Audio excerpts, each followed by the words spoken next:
되는데, 이제 예수님의 삶을 통해서 구약의 그 부정에 대한 것들이 올바로 해석이 가능해집니다.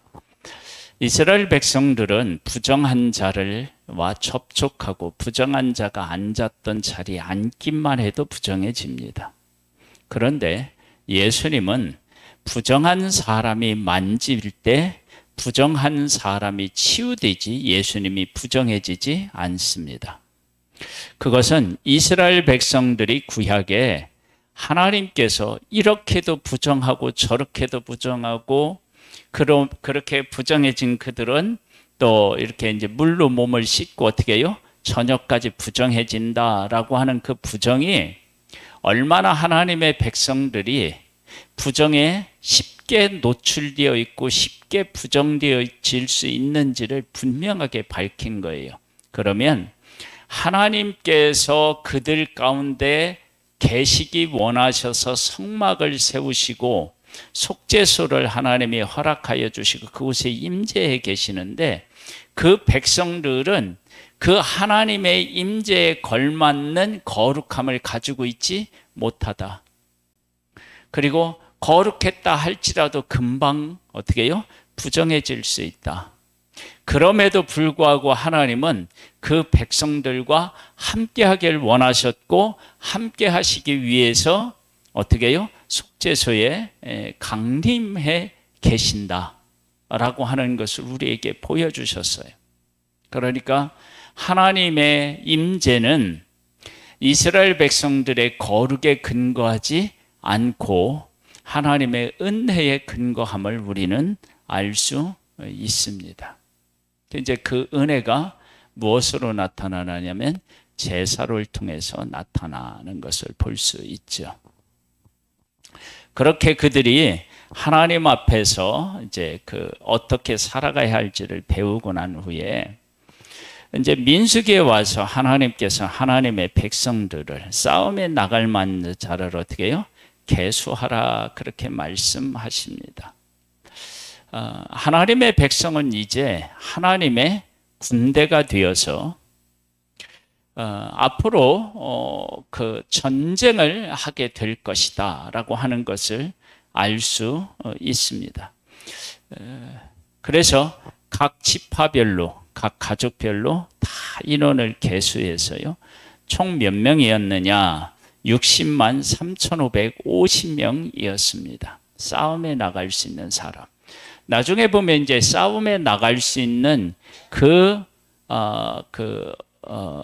싸움에 나갈 수 있는 사람임에도 불구하고 싸움에 나가지 않아도 되는 사람이 또 생깁니다.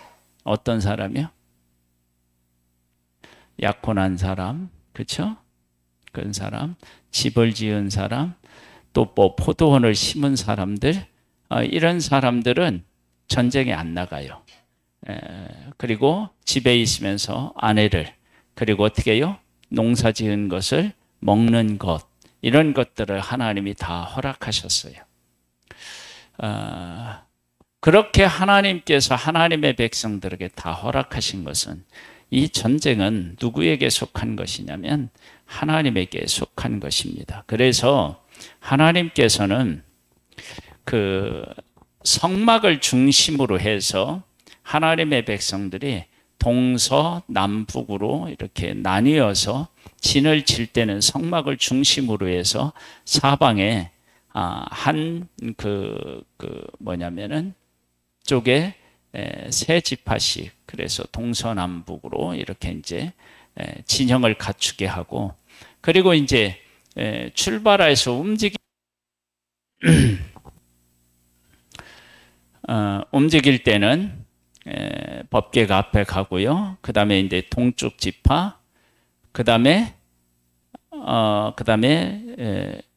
레윈, 그 다음에 어떻게 해요? 서쪽 지파, 그 다음에 레윈들, 그 다음에 어떻게 해요? 그 남쪽 지파하고 북쪽 지파가 이제 이어서 따라가는, 그래서 하나님이 앞서가시는 것을 우리가 볼 수 있습니다. 자, 이제 한번 민수기를 1장부터 한번 11장까지 보겠어요. 1장은 백성을 계수하라는 내용이 나오고요. 그 다음에 2장에 가보면 이스라엘 백성들 그리고 레위인을 계수하지 말라고 그랬죠. 2장에 가보면 진을 편성하고 행군하는 순서를 하나님이 정해 주십니다. 그리고 제사장을 돕는 레위인들을 하나님께서 인구 조사를 하시게 하시고 그들에게 맞는 임무를 하나님이 부여하십니다. 왜 그러느냐? 하나님의 백성이 진을 치거나 앞으로 전진에 나아갈 때 반드시 누구로부터 시작되고 누구로부터 이게 앞서가고 그러는 일이 생기느냐 그러면 제사장 아론의 후손과 그 다음에 어떻게 해요?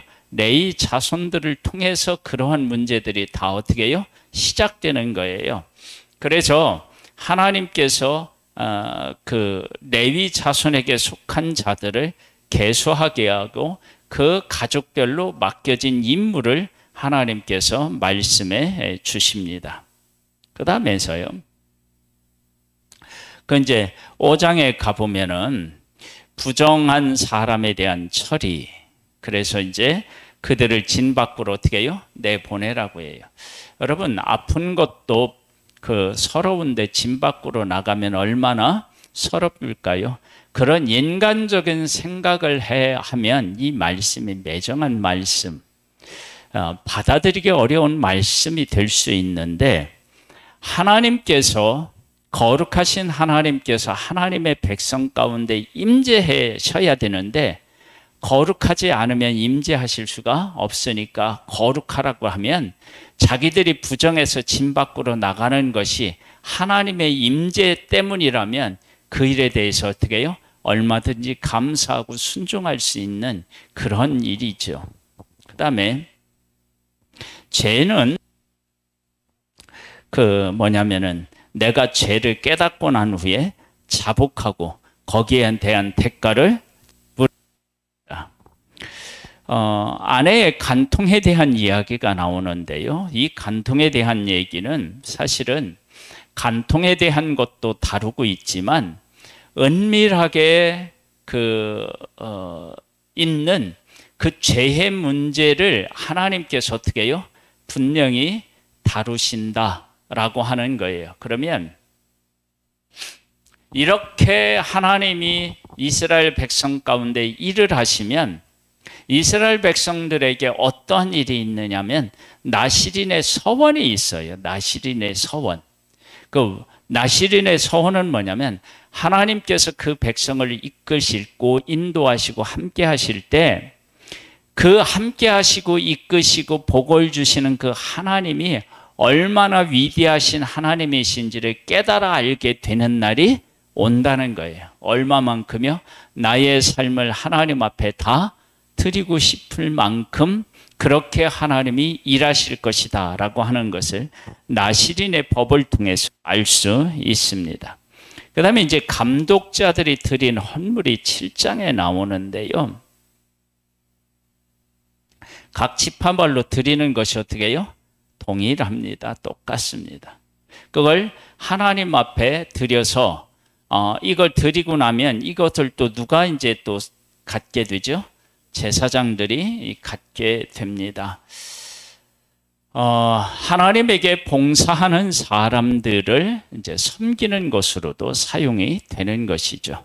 그래서 하나님을 섬기는 사람은 사람을 섬기게 되고요. 이제 그런 일들이 있음을 알 수 있고 하나님의 일을 행하는데 성막에서 하나님을 일을 행하는데 제일 중요하다고 여길 수 있는 게 뭐냐? 출발이 뭐냐면 성막 아래를 어떻게 해요?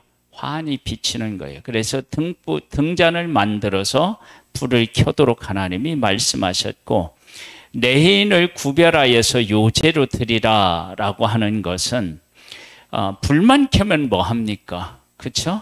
거기서 제사가 진행되어야 되는데 그 제사를 드리는 일을 돕는 사람들, 레위인들 그들을 구별하여서 하나님께 구별하여서 드리게 하는 거예요. 그래서 그들로 하여금 하나님 앞에 그러니까 빛을 비치고 진짜 인간에게 빛이 되는 제사를 드리는 일을 돕는 레위인들을 어떻게 해요? 보시는 모습을 보게 됩니다. 그리고 나서 이제 9장에 가보면은 유월절에 대한 말씀이 나오는데, 이 두 번째 이제 유월절을 지키는 거예요. 유월절은 우리가 잘 아는 대로 하나님의 백성들을 애굽에서 이끌어내실 때 양을 잡아서 그 피를 차원 문설주와 임방에 바르도록 하셨고, 바른 그 집을 그 장자를 치시는 재앙에서 어떻게 해요? 벗어나게 넘어가게 하셨다. 그래서 유월절입니다.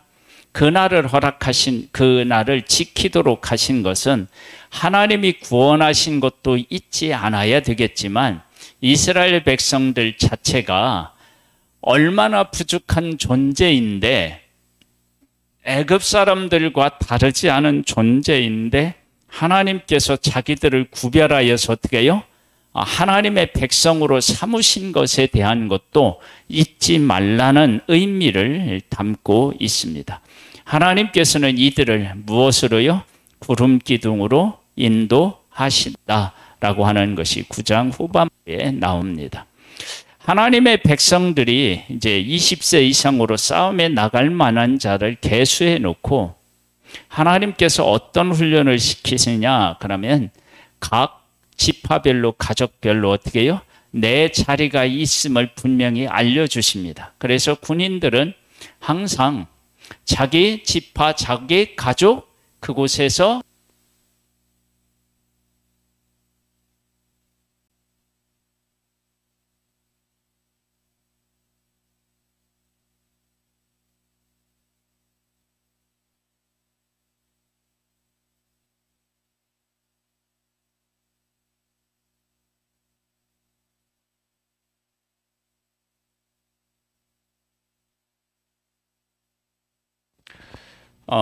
진영을 갖춰서 그 자리, 자기 자리를 지켜야 됩니다. 그러니까 하나님의 말씀 안에는 하나님 중심으로 살아가는 것과 그 다음에 어떻게 해요?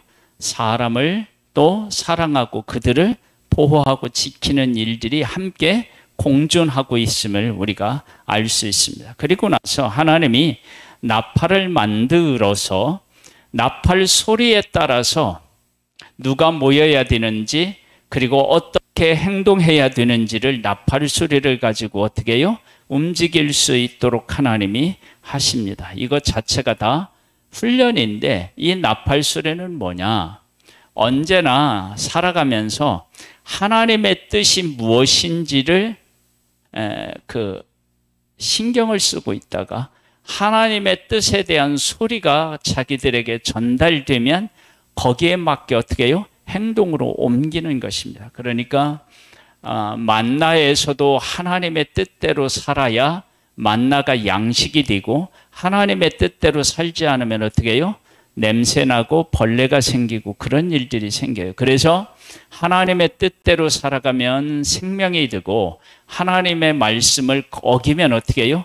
고통이 따른다라고 하는 것을 만나를 통해서도 하나님이 훈련을 시키시고, 그 다음에 진영을 통해서도 훈련을 시키시고, 그 다음에 또 뭐예요? 나팔 소리를 통해서도 순종하는 것, 하나님의 음성, 하나님의 뜻에 항상 준비하고 있는 그러한 모습을 갖추게 하신 것입니다. 그리고 하나님의 백성들이 이제는 어떻게 되느냐? 이제 앞으로 나아가는 거예요.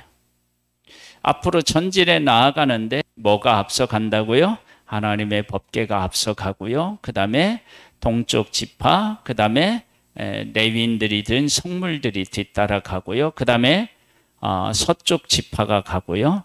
그 다음에 어떻게 해요? 또 다시 그 다음에 성물이 다시 따라가고, 그 뒤에 남쪽 지파와 북쪽 지파가 뒤따르는 형식으로 앞으로 나아가게 됩니다. 이렇게 해서 이스라엘 백성들이 출발을 하는데, 약속의 땅으로 가는데 하나님께서 이 백성을 훈련시키잖아요. 그러면 훈련에서 가장 기본이 되는 것이 뭐냐면 인도하시는 하나님에 대한 신뢰부터 시작되어야 되는 거예요. 그런데 하나님의 백성들을 하나님이 이끄시는데 이스라엘 백성들이 하나님에 대한 신뢰가 얼마나 낮은지 뭐부터 시작하느냐면 원망, 불평하는 것으로부터 시작됩니다. 그래서 디베라가 나옵니다. 11장 가보면 이렇게 나와요. 여호와께서 들으시기를 백성이 악한 말로 원망하매. 누가 들으실 때 악한 말이었어요? 하나님이 들으실 때 악한 말이었어요. 우리가 우리들끼리 얘기할 때는 별 문제가 없는 것 같지만 하나님 보시기에는 그것이 어떻게 해요? 악한 말, 원망의 말, 불평의 말일 수 있습니다. 이것을 우리가 분명히 깨달아 알아야 됩니다. 그러니까 우리들은 누구에 대해서 이야기를 할 때 정말 진실한 것을 있는 사실을 이야기하는 것 같아도 하나님 보시기에는 그것이 뭐예요? 하나님에 대한 불평과 불만일 수 있다는 거예요. 원망함에 여호와께서 들으시고 진노하사 여호와의 불을 그들 중에 붙여서 진영 끝을 사르게 하심에 백성이 모세에게 부르짖음으로 모세가 여호와께 기도하니 불이 꺼졌더라. 그곳 이름을 뭐라고 했다고요? 네? 디베라라 불렀으니 이는 하나님의 불이 그들 중에 어떻게 해요? 붙었다.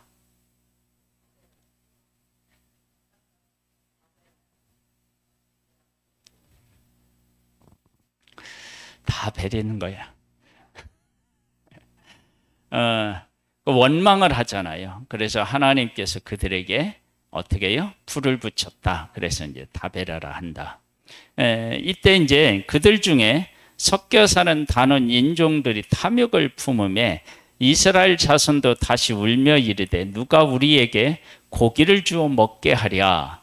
우리가 애굽에 있을 때에는 값없이 생선과 오이와 참이와 부추와 파와 마늘들을 먹은 것이 생각나거늘 이제는 우리의 기력이 다하여 이 만나 위에는 보이는 것이 아무것도 없도다 하니, 여기에서 지금 양념 같은 것들을 쭉 이야기하고 있지만 나중에 읽어보면 이들이 원망한 게 뭐에 대한 원망이에요? 고기를 달라, 그런 얘기입니다. 고기를 달라. 자, 하나님께서 그 백성들에게 고기를 주시겠다고 말씀을 하셔요. 근데 모세의 반응이 어땠어요? 우리가 지금 우리 무리 가운데 있는 짐승을 다 잡은들 그 고기를 어떻게 충당하겠습니까? 그런 반응을 보이는데 하나님께서 어떻게 해요? 메추라기를 보내서 하루 이틀이 아니고 어떻게 해요? 물론 한 달 동안 정말 냄새가 나서 싫어하기까지 하나님이 그들에게 주시고, 또 그들을 그냥 먹이시기만 한 것이 아니라 그들을 하나님은 어떻게 해요? 벌하셔요. 26절로부터 보면 이렇게 나와요. 그 기명된 자 중에 엘다시라 하는 자와 누구예요? 메다시라고 하는 자 두 사람이 진영에 머물고 장막에 나아가지 아니하였으나 그들에게도 영이 임하였으므로 진영에서 예언한지라. 한 소년이 달려와 모세에게 전하여 이르되 엘닷과 메닷이 진중에서 예언하나이다 하매, 백성 택한 자 중 한 사람 곧 모세를 섬기는 눈의 아들 여호수아가 말하여 이르되 내 주 모세여 그들을 말리소서. 모세가 그에게 이르되 네가 나를 두고 시기하느냐? 여호와께서 그의 영을 그의 모든 백성에게 주사 다 선지자가 되게 하시기를 원하노라. 모세가 이스라엘 장로들이 진영으로 돌아왔더라. 그러면서 바람이 여호와께서 나와 바다에서부터 메추라기를 몰아 진영 곁 이쪽 저쪽 곧 진영 사방으로 각기 하룻길 되는 지면 위 2규빗에 내리게 한지라. 백성이 일어나 그날 종일 종야와 그 이튿날 종일도로 메추라기를 모으니 적게 모은 자도 10호멜이라. 그들이 자기들을 위하여 진영 사변에 두었더라. 고기가 아직 이 사이에 있어 씹기도 전에 여호와께서 백성에게 대하여 진노하사 심히 큰 재앙으로 치셨으므로 그곳 이름을 기브옷 핫다 아와라 불렀으니 욕심을 낸 백성을 거기 장사함이었더라. 백성이 기브롯 핫다 아와에서 행진하여 하사롯에 이르러 거기 이라. 하나님께서 이들을 어떻게 했어요? 재앙으로 치셨습니다. 그러니까 원망한 일에 대해서 이 원망이 하나님이 얼마나 싫어하시는 일인지를 알 수 있습니다. 즉 하나님의 백성들이 앞으로 군인으로서 하나님의 군대로서 나가 싸우려면 그들을 이끌고 그들과 전쟁을 하는 하나님을 어떻게 해요? 신뢰하고 따라야 되는데 이 백성들에게 아직 그러한 것들이 제대로 자리하고 있지 못하고 있음을 알 수 있고, 이런 일들을 통해서 즉 하나님의 백성들이 고기가 없다고 원망하고요, 그 다음에 또 뭐 물이 없다고 원망하고요, 이런 원망들을 통해서 뭐냐면 하나님의 백성으로서 거룩해져야 하는 것들 중에 내버려야 할 것들을 하나님이 어떻게 해요? 하나하나 다 이 광야에서 드러내 보이시는 것을 볼 수 있습니다.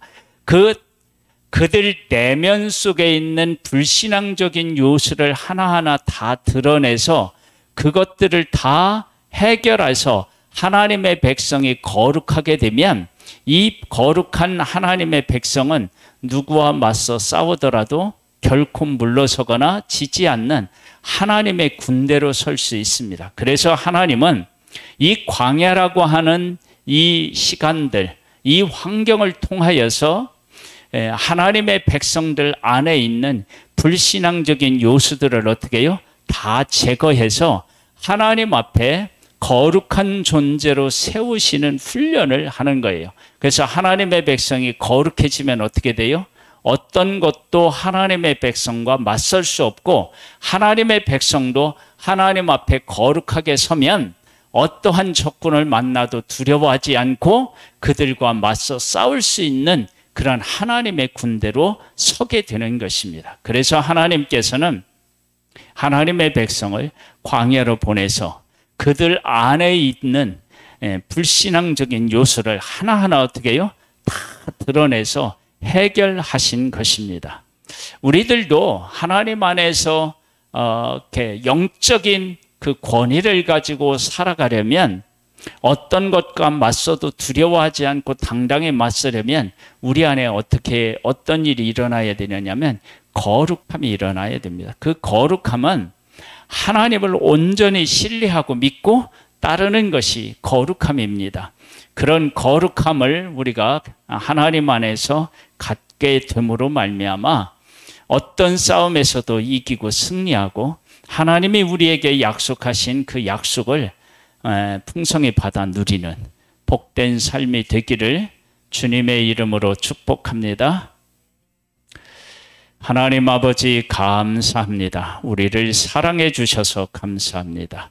하나님을 온전히 신뢰하고 믿고 따름으로 말미암아 세상에 어떤 것과 만나더라도, 어떤 것과 부딪히더라도 당당히 맞서 싸워서 승리하는 예수 그리스도의 군사로서 살아갈 수 있게 되기를 소망합니다.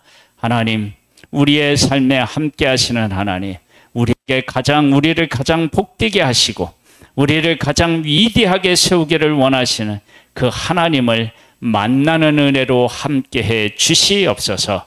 오늘도 함께해 주신 하나님을 찬양합니다. 수련회를 다녀왔습니다. 하나님이 베풀어 주신 은혜와 하나님 안에서 받은 그 은혜를 잘 아버지 하나님 간직하고 키워서 교회를 부흥시키고 이 나라를 새롭게 하는데 우리 교회도 한 몫을 담당할 수 있는 은혜를 베풀어 주시옵소서. 아버지 하나님, 우리 교회 위에 성령의 역사가 일어나게 하옵소서. 예수님의 이름으로 기도드립니다. 아멘. 하늘에 계신 우리 아버지여, 이름이 거룩히 여김을 받으시오며 나라에 임하옵시며 뜻이 하늘에서 이룬 것 같이 땅에서도 이루어지리이다. 오늘날 우리에게 일루할 양식을 주옵시고 우리가 우리에게 죄 지은 자를 사하여 준 것 같이 우리 죄를 사하여 주옵시고 우리를 시험에 들게 하지 마옵시고 다만 악에서 구하옵소서. 대개 나라와 권세와 영광이 아버지께 영원히 있사옵나이다. 아멘.